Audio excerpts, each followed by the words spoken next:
Kamali dengan NIM 1712501384. Di sini saya akan mempresentasikan tentang Human Resource Information System.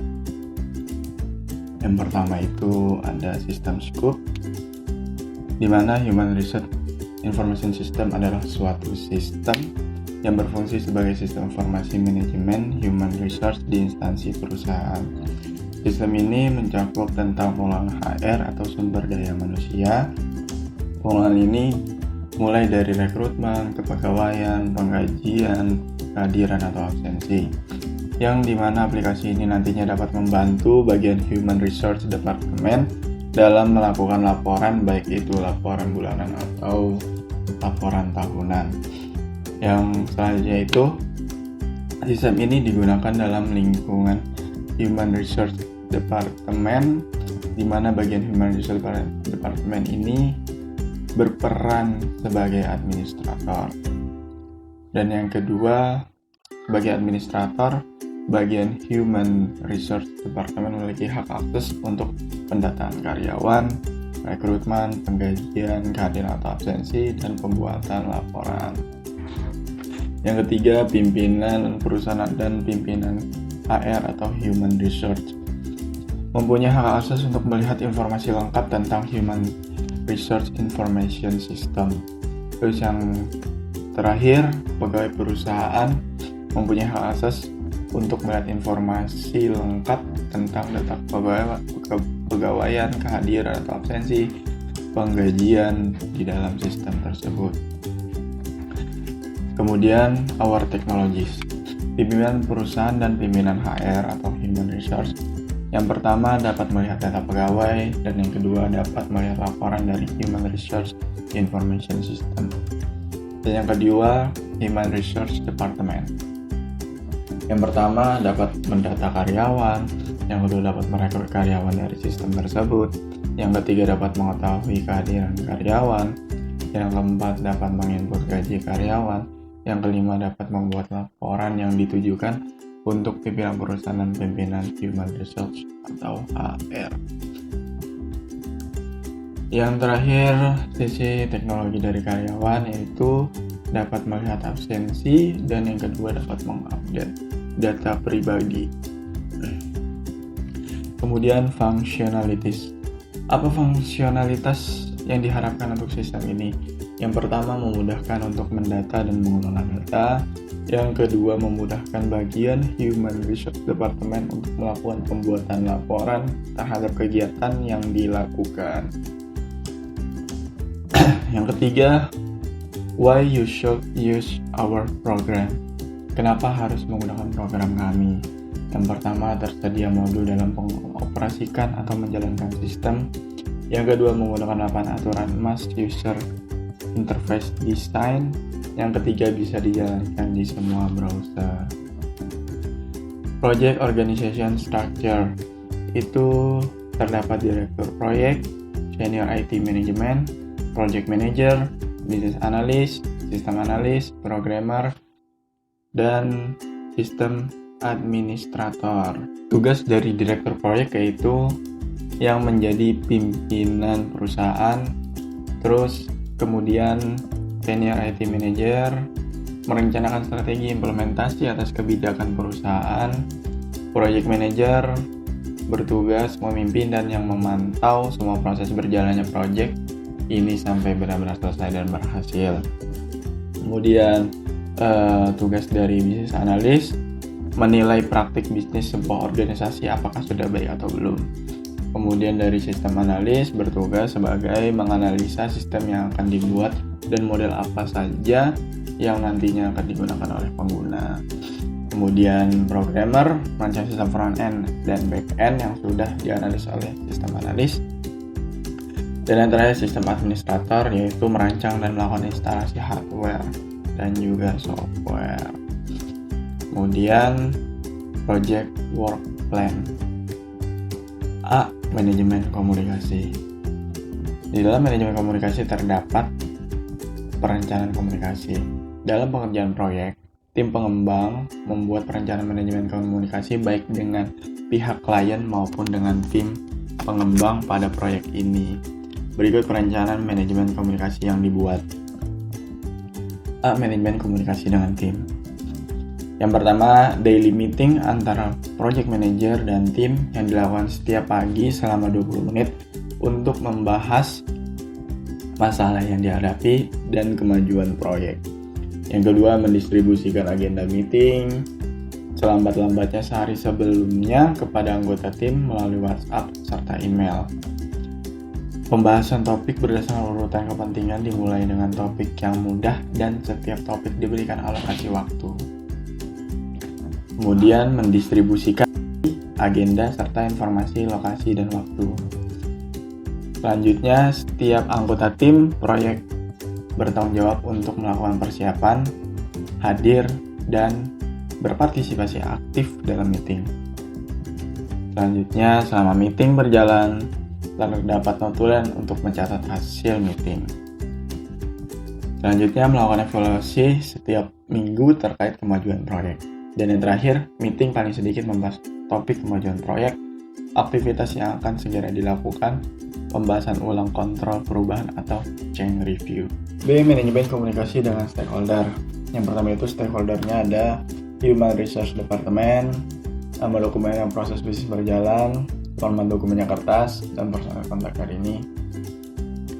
Stakeholder yang kedua itu Human Resource Department, nama dokumennya dokumen data karyawan, format dokumennya kertas, dan personal kontak hari ini.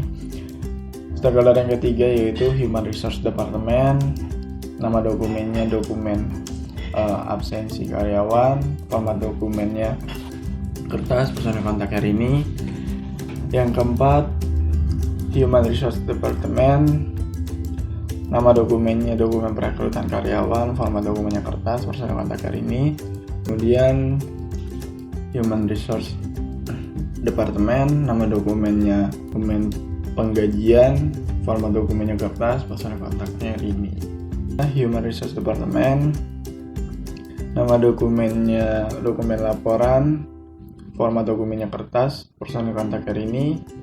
Dan yang terakhir kepala IT, nama dokumennya infrastruktur IT, format dokumennya email, personal kontaknya Mulyadi. B. Manajemen waktu. Untuk proyek pembangunan Human Resource Information System diperlukan waktu 106 hari kerja atau membangun sistem, ditambah 15 hari kerja atau pembuatan modular task, ditambah 21 hari kerja atau testing dan seminar prototype, dan total waktu pengerjaan 142 hari. Yang pertama itu planning, yang terdiri dari perencanaan aplikasi dan sumber daya, kemudian skenario dan penentuan platform kerja. Masing-masing durasinya 14 hari. Perencanaan aplikasi dan sumber daya itu dimulai tanggal 1 Januari 2017 dan selesai 14 Januari 2017. Kemudian skenario, durasi kerjanya 14 hari, mulai 15 Januari 2017 hingga 28 Januari 2017.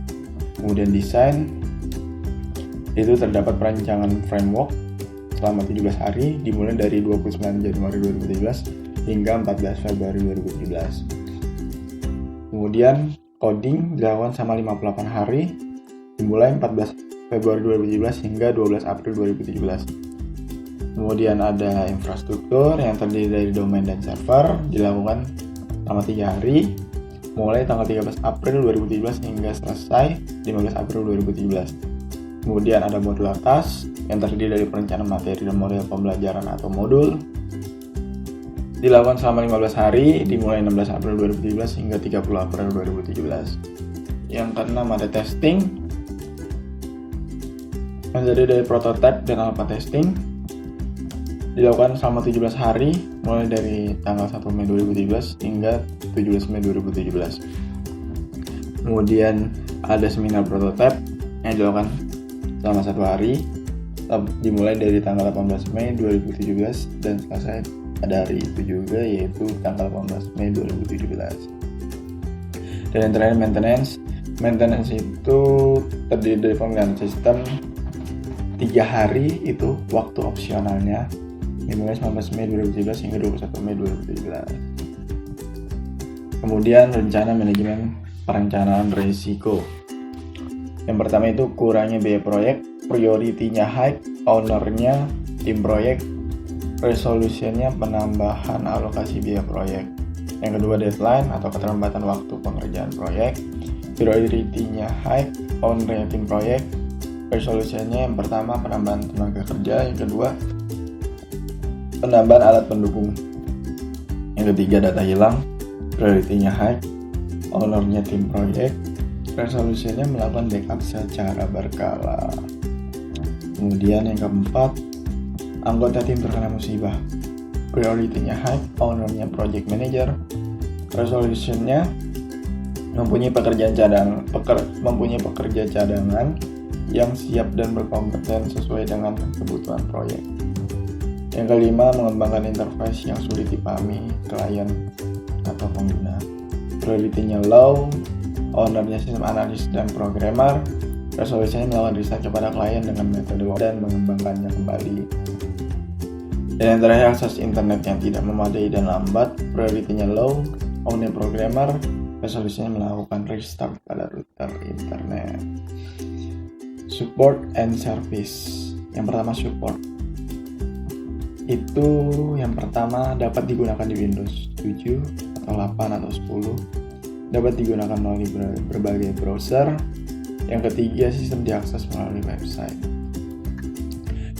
Selanjutnya ada service. Yang pertama itu customer service, dimulai dari hari Senin sampai Jumat dari jam 8 sampai jam 9 malam. Yang kedua, biaya maintenance pertama gratis. Untuk selanjutnya dikenakan biaya sebesar Rp100.000 per tenaga kerja. Pengerjaan maintenance 3 hari atau opsional. Kemudian melayani customer dengan sepenuh hati, dan yang terakhir menyediakan modul penggunaan sistem. Yang terakhir terdapat pricing.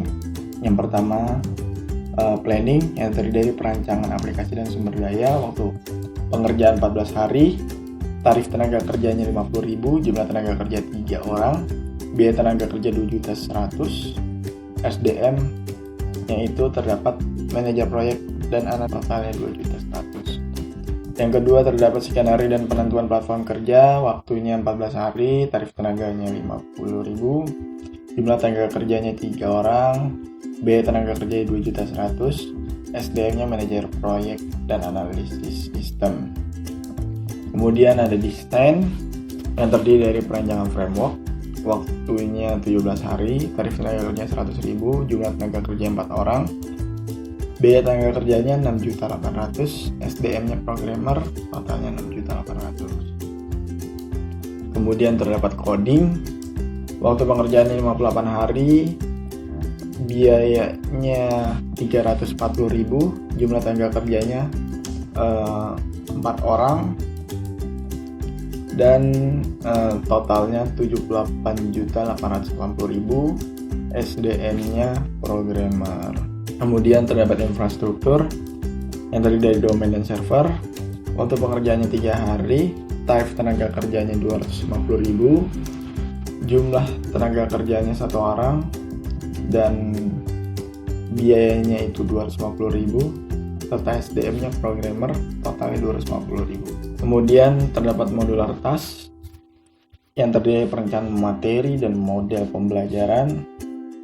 Waktu pengerjaannya 15 hari, tarifnya Rp20.000, jumlah tenaga kerjanya 1 orang, biaya tenaga kerjanya